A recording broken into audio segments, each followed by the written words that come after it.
Welcome મિત્રો, આપનું સ્વાગત છે બાયોલોજી ઇઝી ટુ લર્ન ચેનલમાં. હું છું ચિરાયુ ત્રિવેદી.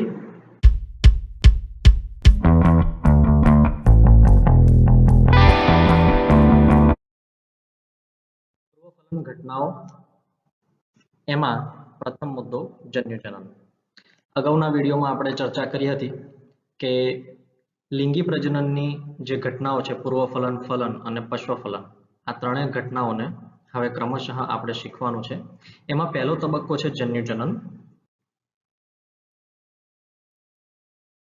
જન્યુજનન એટલે શું? પહેલા તો શબ્દનો અર્થ આપણે સમજીએ. જન્યુ એટલે કે જનન કોષો, જનન કોષોનું નિર્માણ એટલે કે ગેમેટ, અને જનન એટલે કે જન્યુઓનું જનન થવું એટલે કે જન્યુઓનું નિર્માણ થવું.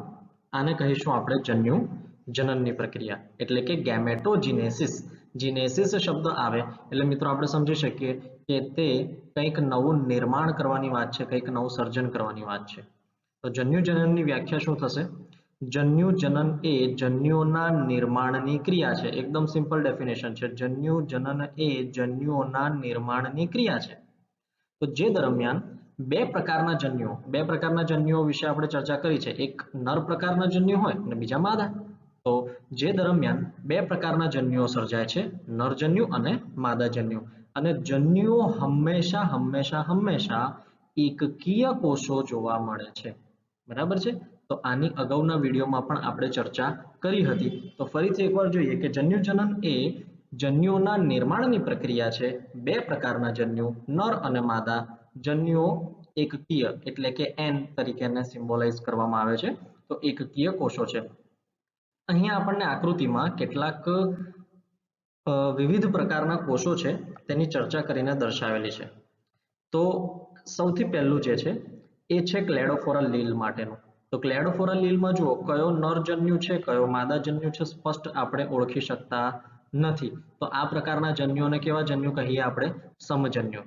ત્યાર પછી એટલે કે એ ક્લેડોફોરા લીલના જન્યુઓ કેવા છે? સમજન્યુઓ છે. ત્યાર પછી છે ફ્યુક્સ લીલના વિષમ જન્યુઓ. તો આ જે બીજા નંબરે આપેલું છે એ છે ફ્યુક્સ લીલ. તો આ જે મોટો કોષ છે એ કયો કોષ તરીકે, કયો જન્યુ કોષ તરીકે ઓળખાય? ચલો હું સિમ્બોલ દોરું છું, તમે મનમાં વિચારી લો. આ રીતનું છે. તો આને કયો કોષ કહીશું આપણે? માદાજન્યુ કોષ. બરાબર? અને આ જે નાનો કોષ દેખાઈ રહ્યો છે એ નાનો કોષ જે છે તે કયો છે? નર કોષ છે. ઓકે, નરજન્યુ છે એમ કહી શકીએ આપણે. તો આ બંને કેવા છે? વિષમ પ્રકારના જન્યુઓ છે. ત્યાર પછી છે હોમોસેપિયન્સ.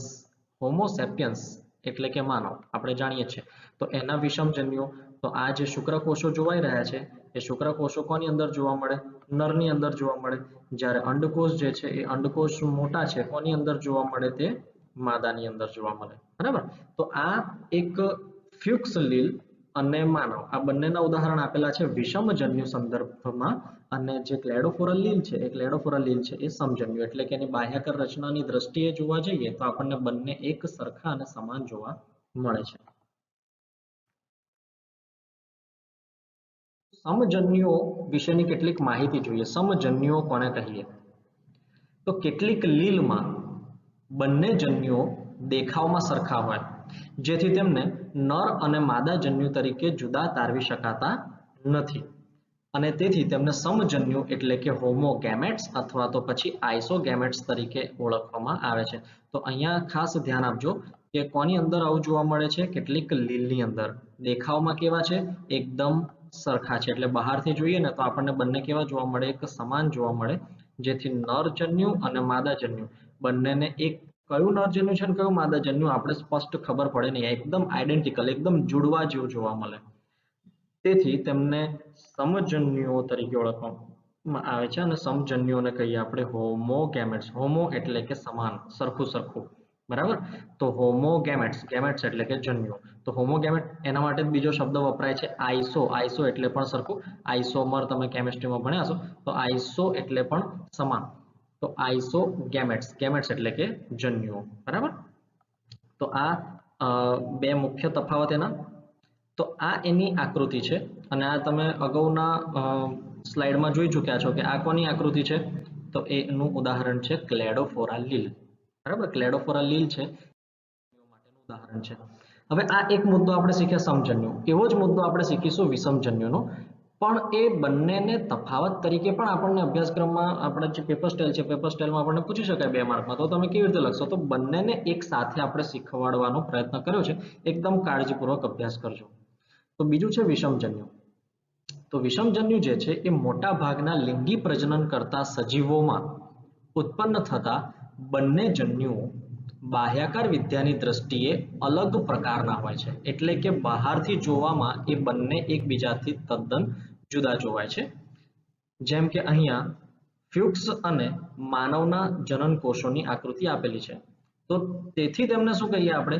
વિષમજન્યુ. હવે વિષમજન્યુ માટે આપણે જે શબ્દ વાપરીએ છીએ એ શબ્દ કયો છે? તો એ શબ્દ જે છે એ હેટરોગેમેટ્સ શબ્દ છે, બરાબર છે. તો જો અહીંયા આ જે વિષમજન્યુઓ છે એ વિષમજન્યુઓ, આ બાજુ શું કહેતા હતા? સમજન્યુ જે છે એટલે કે હોમોગેમેટ્સ. વિષમ છે એટલે એના માટે શબ્દ કયો વાપરવામાં આવ્યો છે? હેટરો. હેટરો એટલે કે વિષમ, વિષમ જન્યુ, બરાબર. તો આ જે છે જન્યુ છે. અથવા તો એન આઇસોગેમેટ્સ. એન આઇસો એટલે પણ વિષમ, ગેમેટ એટલે કે જન્યુ. તો વિષમ જન્યુ પણ કહેવાય, હેટરોગેમેટ્સ પણ કહેવાય, એન આઇસોગેમેટ પણ કહેવાય. ઓકે, તો આ પણ કોની અંદર જોવા મળે છે? મોટા ભાગના લિંગી પ્રજનન કરતા સજીવોની અંદર. આ કેટલીક લીલમાં એનું ઉદાહરણ આપેલું છે. તો તમને વિષમજન્યુઓ જે છે એ વિષમજન્યુ, એને હેટરોગેમેટ અથવા તો એનઆઇસોગેમેટ બંને કહેવાય. આવા સજીવોમાં નરજન્યુ જે છે એ નરજન્યુઓને ચલપુજન્યુ કહેવામાં આવે, અથવા તો એને જ શુક્રકોષો તરીકે પણ ઓળખવામાં આવે. નરજન્યુને બીજા કયા નામથી ઓળખવામાં આવે છે? ચલપુંજન્યુ. હવે આ શબ્દ થોડોક સમજવા જેવો છે.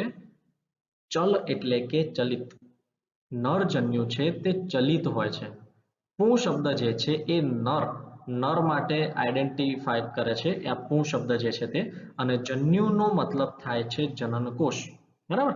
તો નરજન્યુ છે એ નરજન્યુ કેવો છે? ચલપુજન્યુ, એટલે કે એ ચલિત છે. અને મનુષ્યના સંદર્ભમાં જો ચર્ચા કરીએ તો એને કહીએ આપણે શુક્રકોષ. મનુષ્ય અથવા તો કોઈ પણ પ્રકારના સસ્તન પ્રાણી કે જેમની અંદર અંડકોષ અને શુક્રકોષ બનતા હોય તો ત્યાં શુક્રકોષ શબ્દ આપણે વાપરીએ. અને બીજું છે માદાજન્યુ. તો માદાજન્યુની અંદર આપણે કહીએ અંડકોષ, બરાબર. તો આ રીતે એને અલગ અલગ નામ આપવામાં આવે. અને એના ઉદાહરણ કયા કયા છે? એક છે ફ્યુક્સ લીલ. ફ્યુક્સ લીલ એટલે કે જે અહીંયા પહેલું ઉદાહરણ છે તે, જેની અંદર માદા જે છે એ માદા કદમાં મોટા છે અને જે નર છે એ કદમાં નાના જોવાઈ રહ્યા છે, બરાબર.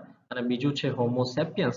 હોમોસેપિયન્સ એટલે કે આપણે મનુષ્ય, એમાં પણ એક અંડકોષ દર્શાવેલા છે અને 2 શુક્રકોષો જે છે તેની આકૃતિ આપેલી છે. તો આ સમજન્યુ અને વિષમજન્યુ વચ્ચેના તફાવત સ્વરૂપે પણ આપણે તેને અભ્યાસમાં લઈ શકીએ, બરાબર. તો આને ફરીથી એકવાર પોઝ કરી અને તમે આખી સ્લાઇડને વ્યવસ્થિત વાંચીને તૈયાર કરી નાખશો.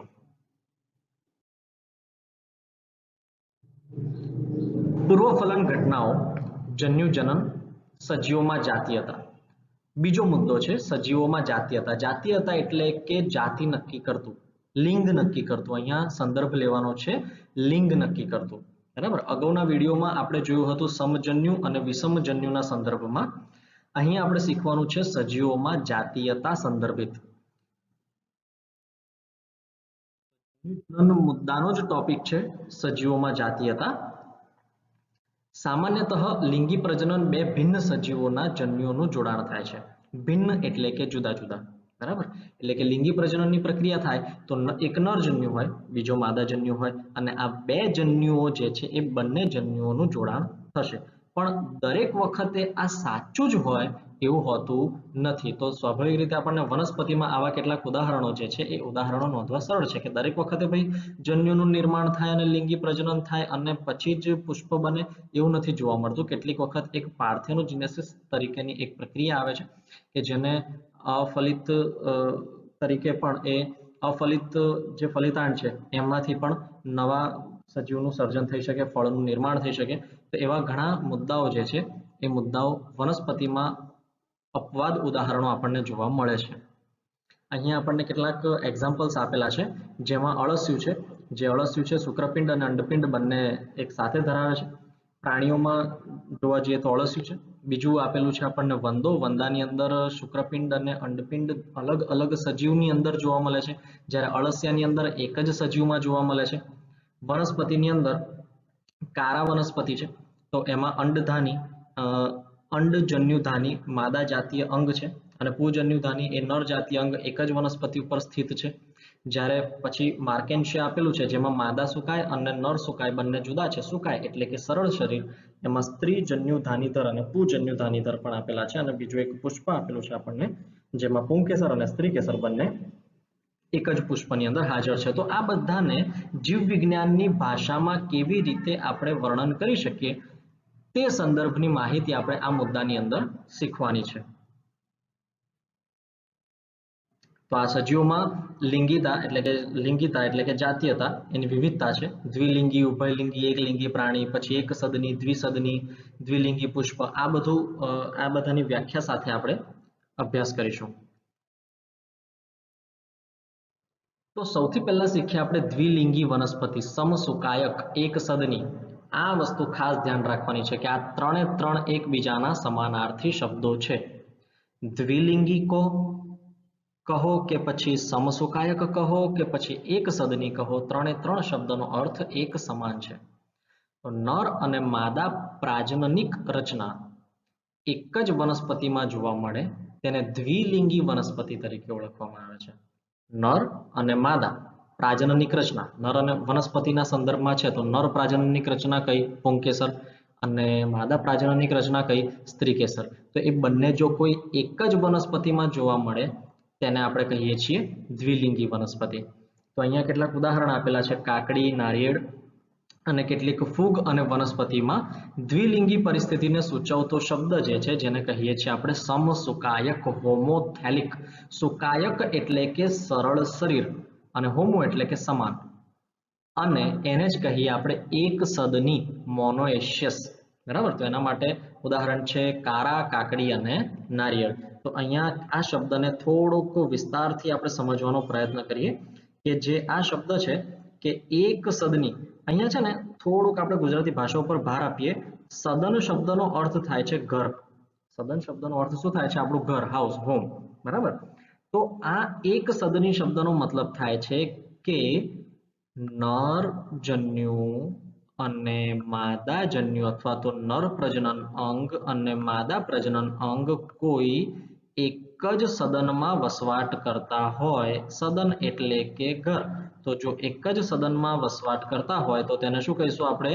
એક સદની વનસ્પતિ. હવે તમે સમજી શકો છો કે અહીંયા આપણે ઘર એક ખાલી ઉદાહરણ તરીકે દોર્યું છે, પણ ખરેખર એક સદની શબ્દનો મતલબ થાય છે સમસુકાયક, હોમોથેલિક. એક જ પ્રકારના સરળ શરીર ઉપર જો પૂજન્યુધાની અને સ્ત્રીજન્યુધાની, તમે અહીંયા જોઈ શકો છો કે કારા વનસ્પતિ જે છે એ કારા વનસ્પતિની અંદર પૂજન્યુધાની અને અંડધાની અથવા તો અંડજન્યુધાની બંને એક જ વનસ્પતિના સમસુકાયક ઉપર હાજર છે. તો તેને કહીશું આપણે એક સદની વનસ્પતિ, હોમોથેલિક, સમસુકાયક અથવા તો મોનોએશિયસ. અને આ ચોથો શબ્દ વાપરવામાં આવે છે એના માટે, મોનોએશિયસ. તો ફરીથી આને એકવાર જોઈ લઈએ કે આ જે દ્વિલિંગી વનસ્પતિ છે, દ્વિલિંગી વનસ્પતિ એને જ બીજું શું કહીએ છીએ આપણે? સમસુકાયક, એક સદની, નર અને માદા પ્રાજનનિક રચના એક જ વનસ્પતિમાં જોવા મળે તો તેને કહીએ આપણે દ્વિલિંગી વનસ્પતિ. અને કેટલીક ફૂગ અને વનસ્પતિમાં દ્વિલિંગી પરિસ્થિતિને સૂચવતો શબ્દ એને કહીશું આપણે સમસુકાયક એટલે કે હોમોથેલિક. એક જ સરળ શરીર ઉપર બંનેની હાજરી એને કહીએ આપણે એક સદની, સમસુકાયક. અને એક સદની એટલે કે એક જ સદનમાં રહેલા બંને પ્રકારના લિંગી પ્રજનન અંગો એટલે કે પ્રાજનનિક રચના, નર અને માદા પ્રાજનનિક રચના એક સદની, મોનોએશિયસ તરીકે પણ આને ઓળખીએ. અને એના ઉદાહરણ તરીકે આપણે યાદ રાખવાનું છે કારા, કાકડી અને નારિયેળ. ઓકે, તો આ એના ઉદાહરણો પણ આપણને યાદ રહી ચૂક્યા હશે. ચાલો,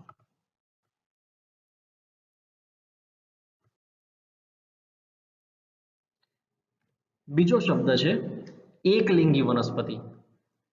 અગાઉ જે આપણે જોયા એ દ્વિલિંગી વનસ્પતિ હતું, તો દ્વિલિંગી વનસ્પતિની જગ્યાએ આપણે અહીંયા શીખવાનું છે એકલિંગી. એ જ રીતે સમસુકાયક હતું એની જગ્યાએ અહીંયા છે વિષમસુકાયક, અને એક સદની હતું એની જગ્યાએ છે અહીંયા દ્વિસદની. તો તમને સમજવામાં એકદમ સરળતા રહેશે. અહીંયા નર અને માદા પ્રાજનનિક રચના ભિન્ન વનસ્પતિમાં જોવા મળે તેને એક સદની વનસ્પતિ તરીકે ઓળખવામાં આવે છે. ભિન્ન એટલે કે જુદી જુદી. તો નર અને માદા પ્રાજનનિક રચના જે છે એ ભિન્ન વનસ્પતિમાં જોવા મળે તેને કહીએ છીએ આપણે ભિન્ન એટલે કે જુદી જુદી. એટલે કે નરની પ્રાજનનિક રચના તો નર સજીવ જે છે એ જુદા, એની પ્રાજનનિક રચના જુદી, માદા પ્રાજનનિક રચના બીજા સજીવમાં. તો એને કહીએ આપણે એકલિંગી વનસ્પતિ. અને કેટલીક ફૂગ અને વનસ્પતિમાં એકલિંગી પરિસ્થિતિ સૂચવતો શબ્દ છે વિષમસુકાયક. વિષમ એટલે કે હેટરો શબ્દ અહીંયા વાપર્યો છે. તો વિષમસુકાયક હેટ્રોથેલિક, સુકાય એટલે કે થેલસ, બરાબર, થેલસને અહીંયા આપણે થેલિક શબ્દ વાપરીએ. તો વિષમસુકાયક હેટ્રોથેલિક અથવા દ્વિસદની. પહેલા એક સદની હતું તો એક જ સદન હતું, એક જ ઘર હતું. અહીંયા બે ઘર છે, દ્વિસદની. તો એને કહીએ આપણે ડાયસ.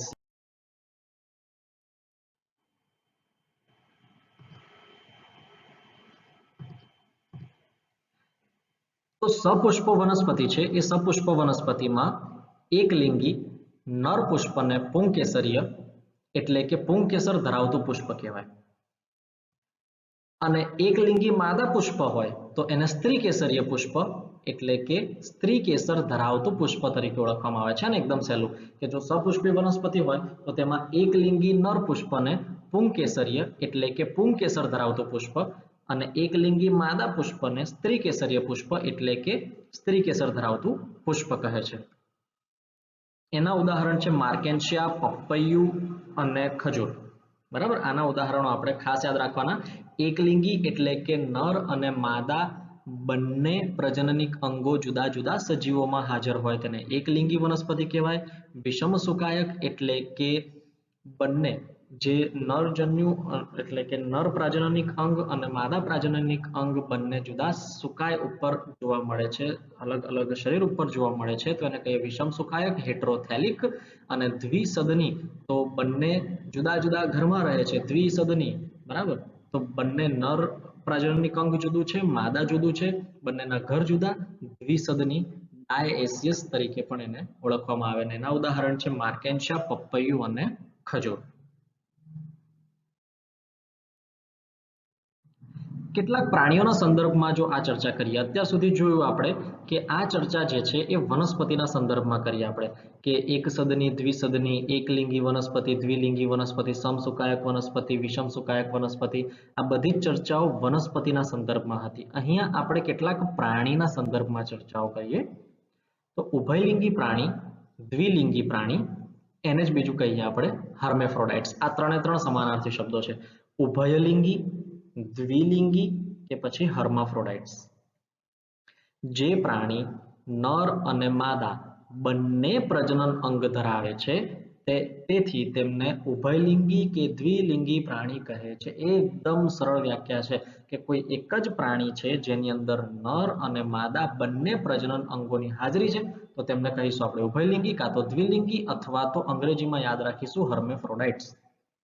તો અળસિયું એનું એકદમ સરળ ઉદાહરણ છે કે જેની અંદર જુઓ આકૃતિમાં સ્પષ્ટ જોવાય છે આપણને કે અંડપિંડ જે છે એ અંડપિંડ પણ સ્પષ્ટ જોવાઈ રહ્યા છે અને શુક્રપિંડ જે છે એ શુક્રપિંડ સાથે શુક્રપિંડ કોથળી પણ જોવાઈ રહી છે. તો તેને આપણે ઉભયલિંગી સજીવ તરીકે પણ ઓળખીએ અથવા તો દ્વિલિંગી પ્રાણી તરીકે પણ ઓળખીએ અથવા તો હર્મેફ્રોડાઇટ્સ તરીકે પણ તેને આપણે ઓળખી શકીએ છીએ. એટલે કે જે પ્રાણી નર અને માદા બંને પ્રજનન અંગો ધરાવે તેથી તેમને ઉભયલિંગી કે પછી દ્વિલિંગી પ્રાણીઓ કહેવામાં આવે છે. વાદળી, ચપટાકૃમિ અને જળો આ પણ વગેરે લાક્ષણિક દ્વિલિંગી પ્રાણીઓ છે. આ બીજા ઉદાહરણો આપણે યાદ રાખી લેવાના છે.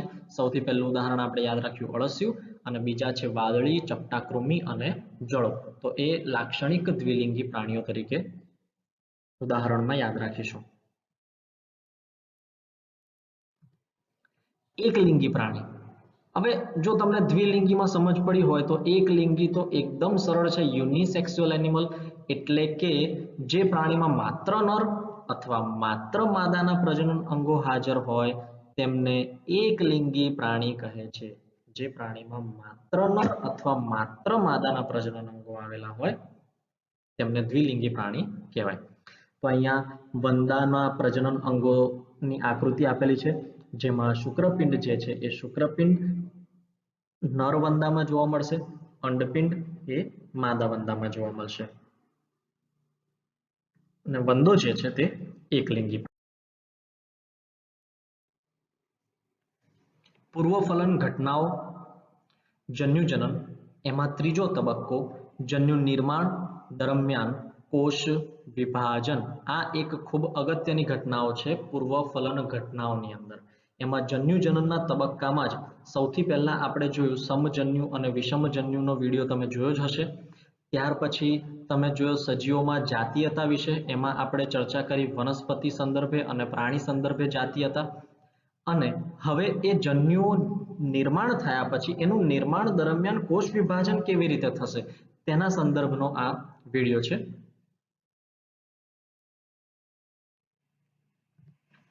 જન્યુ નિર્માણ દરમિયાન કોષ વિભાજન.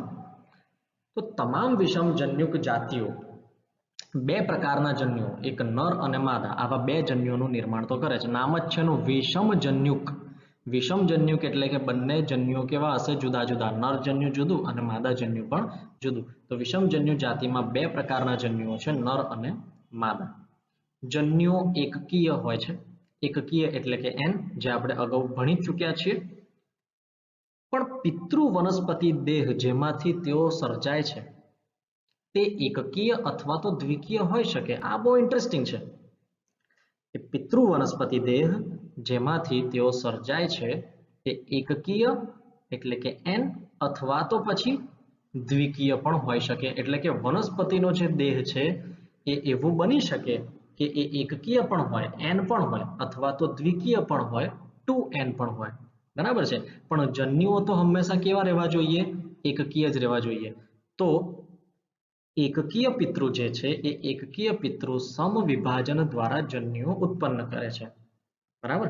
કારણ કે એ પોતે જ જો એકકીય હોય તો એ સમવિભાજન દ્વારા જન્યુઓ ઉત્પન્ન કરતું હોય છે.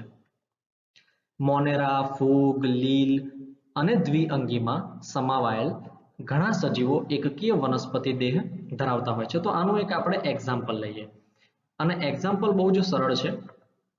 જુઓ, માનો કે આ એક સજીવ છે. એ સજીવ પોતે કેવું છે? ધારી લઈએ આપણે એકકીય છે. એકકીય છે તો એની અંદર રંગસૂત્રોની સંખ્યા માની લઈએ આપણે 3 છે. બરાબર છે? એમાં રંગસૂત્રો જે છે એ રંગસૂત્રોની સંખ્યા કેટલી છે? 3 છે. હજી આ શું છે? સજીવ છે. હવે સજીવમાંથી આપણે બનાવવાનું છે શું? જન્યુ બનાવવાના છે. હવે જો માનો કે અર્ધીકરણ કરીશું તો 1.5 રંગસૂત્રો તો વિભાજિત થઈ નથી શકતા. પરિણામે શું થશે કે આ જે છે એ કેવું વિભાજન કરશે? સમવિભાજન કરશે. અને સમવિભાજનના અંતે એ એકમાંથી જ્યારે બે કોષોનું નિર્માણ કરશે તો બંનેની અંદર સમવિભાજન થયું હશે એટલે કે આમાં પણ 3 રંગસૂત્રો હશે, આમાં પણ 3 રંગસૂત્રો હશે. બરાબર? તો અહીંયા જે વિભાજન થયું એ કયા પ્રકારનું વિભાજન થયું? સમવિભાજન પ્રકારનું વિભાજન થયું. બરાબર? હવે તમે સમજી શકતા હશો કે જો માનો કે હવે આપણે અભ્યાસ કરીશું કે જો દ્વિકીય વનસ્પતિ છે તો દ્વિકીય વનસ્પતિમાં કેવી પરિસ્થિતિ હશે? તો માનો કે એની અંદર એ દ્વિકીય છે પોતે. બરાબર? તો એ માનો કે એ 2n ની રચના ધરાવે છે અને એના જન્યુઓ તો હંમેશા આપણે કેવા જોઈએ છે? એકકીય જ છે. આના જન્યુઓ એકકીય મેળવવા માટે આપણે સમવિભાજન કર્યું કારણ કે એ વનસ્પતિ જે છે અથવા તો જે સજીવ છે એ પોતે જ એકકીય છે માટે. અહીંયા દ્વિકીય સજીવ છે તો દ્વિકીય સજીવની અંદર ધારી લઈએ કે આમાં 10 રંગસૂત્રોની હાજરી છે. હવે જન્યુ આપણે કેવા જોઈએ છે? હંમેશા એકકીય જ જોઈએ છે. તો જો 10 માંથી 10 ટ્રાન્સફર થઈ જશે તો એ તો 2n થઈ ગયું, તો એ સમવિભાજન થઈ ગયું. એટલે આમાં આપણે શું કરીશું? અર્ધીકરણ. એટલે કે એક કોષમાંથી 4 એકકીય જન્યુઓનું નિર્માણ થશે અને એ એકકીય જન્યુઓ જે છે જેની અંદર રંગસૂત્રોની સંખ્યા કેટલી રહેશે? 5 જેટલી રહેશે. બરાબર? તો એ શું થયું કહેવાય? અર્ધીકરણનો તબક્કો થયો કહેવાય. તો આ 1/2 લખ્યું છે જે અર્ધીકરણ શબ્દ રંગસૂત્રો જે છે એ અડધા થઈ જશે. બરાબર? તો આ જો એકકીય વનસ્પતિ છે તો તે સમવિભાજન દ્વારા જન્યુ ઉત્પન્ન કરશે અને જો દ્વિકીય વનસ્પતિ છે તો તે અર્ધીકરણ દ્વારા જન્યુ ઉત્પન્ન કરશે. તો એકકીય પિતૃ સમવિભાજન દ્વારા જે જન્યુ ઉત્પન્ન કરે છે તેના ઉદાહરણ કયા કયા યાદ રાખશો? મોનેરા, ફૂગ, લીલ અને દ્વિઅંગીમાં સમાવેલ ઘણા સજીવો છે જેમાં એકકીય વનસ્પતિ દેહ તેઓ ધરાવતા હોય છે. હવે ત્રિઅંગી, અનાવૃત બીજધારી, આવૃત બીજધારી અને મનુષ્ય સહિતના અનેક પ્રાણીઓમાં પિતૃદેહ કેવો જોવા મળશે આપણને? દ્વિકીય. હવે આ ધીમે ધીમે આપણે ડેવલપમેન્ટ તરફ વધ્યા. આપણે અગાઉ જોયું મોનેરા, ફૂગ, દ્વિઅંગી, એના કેટલાક સજીવો કે જે એકકીય દેહ ધરાવતા હોય છે. પણ ત્રિઅંગી, અનાવૃત, આવૃત બીજધારી અને મનુષ્ય સહિતના ઘણા બધા પ્રાણીઓ, તો એ બધા પિતૃદેહ જે છે તે કેવો હોય? તેમનો દ્વિકીય હોય. તો આથી આ સ્વાભાવિક છે કે દ્વિકીય દેહમાં એકકીય જન્યુનું નિર્માણ કરવાનું હોય તો એના માટે અર્ધીકરણ કે પછી અવનત વિભાજન એટલે કે રિડક્શનલ ડિવિઝન જે છે, અથવા તો બીજું એને કહીએ આપણે મિયોસિસ જે છે એ ઘટનાની પ્રક્રિયા થાય. બરાબર? એટલે કે મૂળ પિતૃકોષમાં અથવા તો માતૃકોષમાં જે રંગસૂત્રની સંખ્યા હોય એના કરતા અડધી સંખ્યા તેના જન્યુઓમાં જોવા મળે. જેમ કે મનુષ્યની વાત કરીએ તો મનુષ્યની અંદર કુલ રંગસૂત્રોની સંખ્યા 46, પણ જો એમના શુક્રકોષ કે અંડકોષમાં રંગસૂત્રોની સંખ્યા કેટલી થઈ જશે? 23 થઈ જશે. બરાબર છે? એટલે કે એ અર્ધીકરણ દ્વારા એ જન્યુઓનું નિર્માણ થયું છે, માટે એને બીજું આપણે અવનત વિભાજન પણ કહીએ, રિડક્શનલ ડિવિઝન તરીકે પણ તેને ઓળખીએ છીએ. હવે દ્વિકીય સજીવોમાં વિશિષ્ટ કોષો તરીકે ઓળખાતા જન્યુ માતૃકોષો અર્ધીકરણમાં પ્રવેશે છે અને અર્ધીકરણને અંતે રંગસૂત્રોનું એક જ જૂથ દરેક જન્યુમાં દાખલ થાય છે. અહીંયા મિત્રો આ જે મુદ્દો છે, એક જ જૂથ કોને કહીએ, એ બહુ જ કાળજીપૂર્વક શીખવા જેવો મુદ્દો છે, જેને તમે અહીંયા ધ્યાનથી જોશો. બરાબર? જુઓ, જેમ કે અહીંયા આપણે એક કોષ દોરીએ છીએ અને એ કોષની અંદર આપણે અલગ અલગ પ્રકારના જે રંગસૂત્રો છે એ રંગસૂત્રોને દોરવાનો પ્રયત્ન કરીએ. આ 3 જોડ રંગસૂત્રો લઈએ. આ એક જોડ લઈએ કે જે વાદળી રંગની છે, બીજી એક જોડ લઈએ જે આપણે રેડ કલરની આઈડેન્ટિફાઈ કરીએ. હવે એ તો ખબર છે આપણને કે સમજાત રંગસૂત્રો જે છે એ સમજાત રંગસૂત્રો એકબીજાની સાથે સાથે નજીક નજીક ગોઠવાયેલા હોય. અને ત્રીજી જે છે તે વ્હાઇટ કલરમાં લઈશું. બરાબર? તો ઉદાહરણ તરીકે આ 2n પ્રકારનો સજીવ આપણે અહીંયા દોરેલ છે. બરાબર? તો એક પ્રકારનો દ્વિકીય કોષ છે કે જે 2n પ્રકારના, 2n એટલે કે દ્વિકીય. 2n શબ્દ જો વાપરીએ તો એનો મતલબ સમજી લેવાનો દ્વિકીય દેહ છે. હવે અહીંયાથી જ્યારે અર્ધીકરણની પ્રક્રિયા થાય છે, ધ્યાનથી સાંભળજો, કઈ પ્રક્રિયા થઈ રહી છે અહીંયા? અર્ધીકરણની પ્રક્રિયા. તો અર્ધીકરણની જો પ્રક્રિયા થઈ રહી છે તો પછી જે આવનાર જન્યુઓ છે, તો તમે જાણો જ છો એ બધી બાબતોમાં કે એક દ્વિકીય કોષમાંથી 4 એકકીય કોષોનું નિર્માણ થાય. તો આપણે સમજ માટે ખાલી 2 ને જ અહીંયા ધ્યાનમાં લઈએ, પણ 4 એકકીય કોષો બને. તો પહેલું જે રિડક્શનલ ડિવિઝન છે એને ધ્યાનમાં લઈએ. તો અહીંયા શું શીખવાનું છે આપણે? કે રંગસૂત્રોનું એક જ જૂથ. તો એક જ જૂથ કોને કહીશું? તો એના સંદર્ભે આપણે અહીંયા શીખીશું. તો આ જે વાદળી રંગનું જે જૂથ છે એ વાદળી રંગના જૂથમાંથી એક રંગસૂત્ર એક તરફ જશે, બીજું રંગસૂત્ર બીજી તરફ જશે. ત્યાર પછી જે આ સફેદ રંગનું જે રંગસૂત્ર છે એમાં પણ શું થશે? એક રંગસૂત્ર એક કોષમાં ટ્રાન્સફર થશે, તો બીજું રંગસૂત્ર બીજા કોષમાં ટ્રાન્સફર થશે. અને ત્યાર પછી શું થશે કે જે ત્રીજું રંગસૂત્ર છે લાલ રંગનું, એ એક કોષની અંદર ટ્રાન્સફર થશે અને 2 માંથી એક આ બાજુમાં ટ્રાન્સફર થશે. એટલે શું થયું કે આ 6 છે તો કોઈ પણ 3 એકમાં ટ્રાન્સફર થાય અને કોઈ પણ 3 બીજામાં ટ્રાન્સફર થાય એવું નહીં થાય. જે સમજાત રંગસૂત્રો છે એ સમજાત રંગસૂત્રોનું જે જૂથ છે એમાંથી એક રંગસૂત્ર એક કોષમાં અને બીજું રંગસૂત્ર બીજા કોષમાં, આ રીતે બધા જ જે 3 જૂથ આપેલા છે, તો 3 જે સેટ આપેલા છે, 3 સેટ્સ ઓફ ક્રોમોઝોમ એમ કહેવાય. સેટ એટલે પેરમાં, 3 પેર ઓફ ક્રોમોઝોમ. તો 3 પેરની અંદર જે આ ગોઠવાયેલા છે, તો એમાંથી એક તરફનું જે રંગસૂત્ર છે એ એક કોષમાં જશે અને બીજું જે છે તે બીજા કોષમાં જશે. આ રીતે 3 એ 3 એક સમાન રીતે ટ્રાન્સફર થશે. તો અર્ધીકરણને અંતે રંગસૂત્રોનું એક જ જૂથ દરેક જન્યુમાં દાખલ થાય છે. આ રીતે તેને સમજવાનું રહેશે. બરાબર છે? તો આશા રાખું તમે આ સમજી ચૂક્યા હશો બહુ સારી રીતે.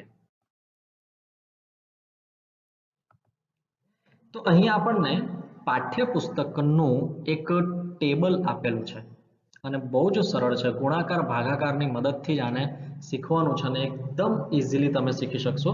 તો તમને જસ્ટ એક એના ઉદાહરણ આપી દઉં, બાકીનું જે ટેબલ છે તમે તમારી જાતે અભ્યાસ કરશો.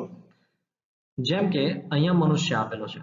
તો મનુષ્ય છે તો મનુષ્યમાં રંગસૂત્રોની સંખ્યા છે એ મનુષ્યમાં રંગસૂત્રોની સંખ્યા એ કોની અંદર આપેલી છે તો એ રંગસૂત્રોની સંખ્યા આપણને આપેલી છે માતૃકોષની અંદર તો માતૃકોષમાં રંગસૂત્રોની સંખ્યા 2n હોય તો અહીંયા આપેલા છે 46 તો આ બધા જ જે છે એ 2n 2n 2n આખી લાઈનમાં જે દોરેલા છે લખેલા છે એ બધા કયા છે 2n અને અહીંયા જે જન્યુ જે છે એ પછી નરજન્યુ હોય કે માદાજન્યુ હોય તેની અંદર સંખ્યા કેવી હોય n એટલે જો 46 તો જો 46 ડિવાઇડેડ બાય 2 કરી દેવામાં આવે અને જે જવાબ મળે એ શું મળશે આપણને 23 બરાબર તો જો માનો કે અહીંયા લખેલા રંગસૂત્રો છે એની સંખ્યા આ બાજુ લેવી છે તો એને ભાગ્યા 2 વડે ભાગાકાર કરી દેવાનો એટલે આપણને એના જન્યુઓ જે છે જન્યુઓની સંખ્યા મળી જાય કારણ કે અર્ધીકરણ થાય છે એ જ રીતે આપણે અહીંયા 12 માટે જોઈએ તો જો 12 ભાગ્યા 2 કરવામાં આવે તો હવે તમે બહુ સમજદાર છો તો અહીંયા ઘરમાખીની અંદર જન્યુઓમાં રંગસૂત્રોની સંખ્યા કેટલી રહેશે 6 રહેશે માત્ર હવે અહીંયા એના કરતા ઊંધું છે એના પછી આપણને આપેલું છે આ 21 પણ 21 શું છે એકકીય છે બરાબર 21 જે છે એ 21 શું આપેલું છે એકકીય એટલે કે જન્યુઓમાં રંગસૂત્રોની સંખ્યા આપેલી છે તો જન્યુઓમાં રંગસૂત્રોની સંખ્યા 21 છે તો એને શું કરવાનું આપણે ગુણ્યા 2 કરી દઈશું તો અહીંયા એની સામે જે જન્યુ માતૃકોષ છે એ માતૃકોષની સંખ્યા થઈ જશે તો 21 ગુણ્યા 2 બરાબર શું થાય તો કે ભાઈ 42 થાય તો અહીંયા એના જે જન્યુ માતૃકોષ જે છે માતૃકોષની સંખ્યા આપણને મળી જાય એ જ રીતે કૂતરો તો કૂતરો જે છે એ કૂતરાની અંદર આપણને જન્યુઓની જે માતૃકોષમાં જે સંખ્યા છે એ માતૃકોષમાં એના રંગસૂત્રોની સંખ્યા 78 છે બરાબર તો આપણે એઝ યુઝ્યુઅલ શું કરીશું એને ભાગ્યા 2 કરી દઈશું અને અહીંયા સામેનું જે કોલમ ખાલી છે ત્યાં એનો જવાબ શું આવશે 39 બરાબર 39 એનો જવાબ આવશે બરાબર છે ઓકે ચલો તો હવે આ જે બિલાડી છે તો બિલાડીની અંદર આપણને સંખ્યા કોની આપેલી છે જન્યુની અંદર આપેલી છે તો જન્યુ જે છે એ જન્યુ એટલે કે તે હંમેશા કેવા હોય એકકીય હોય તો એકકીય હોય તો એને શું કરવું પડે ગુણ્યા 2 કરવા પડે તો 19 ગુણ્યા જો આપણે 2 કરીશું તો આપણને જે જવાબ મળશે શું મળશે તો અહીંયા સામેની બાજુ આપણે લખી દઈશું સરળતાથી 38 બરાબર એટલે કે 38 જે છે એ બિલાડીના જન્યુ માતૃકોષમાં રંગસૂત્રોની સંખ્યા છે તો આ બધી જ જે સંખ્યા આપેલી છે શેની આપેલી છે રંગસૂત્રોની સંખ્યા આપેલી છે આ તરફનું જે કોલમ છે એમાં માતૃકોષની અંદર સંખ્યા આપેલી છે અને આ બીજી તરફનું જે કોલમ છે એ જન્યુઓની અંદર રંગસૂત્રોની સંખ્યા આપેલી છે આ રીતે બાકીના જે બાકી રહેલા જેટલા પણ છે ફળમાખી ઓફિયોગ્લોસમ એટલે કે ત્રિઅંગી સફરજન ચોખા મકાઈ બટાટા પતંગીઓ અને ડુંગળી આ દરેકના તમે આ જ રીતે ગુણાકાર અથવા તો ભાગાકાર જેની જ્યાં જરૂરિયાત છે તો એ પ્રમાણે તમે પોતાની જાતે એકવાર અભ્યાસ કરી જોશો અને તે છતાં પણ જો તમને કોઈ ગૂંચ જેવું લાગે તો તમે કોમેન્ટ સેક્શનની અંદર મને પૂછી શકો છો મિત્રો તમને આ વિડીયો પસંદ પડ્યો હોય તો મારી ચેનલને લાઈક કરો શેર કરો અને સબસ્ક્રાઇબ કરો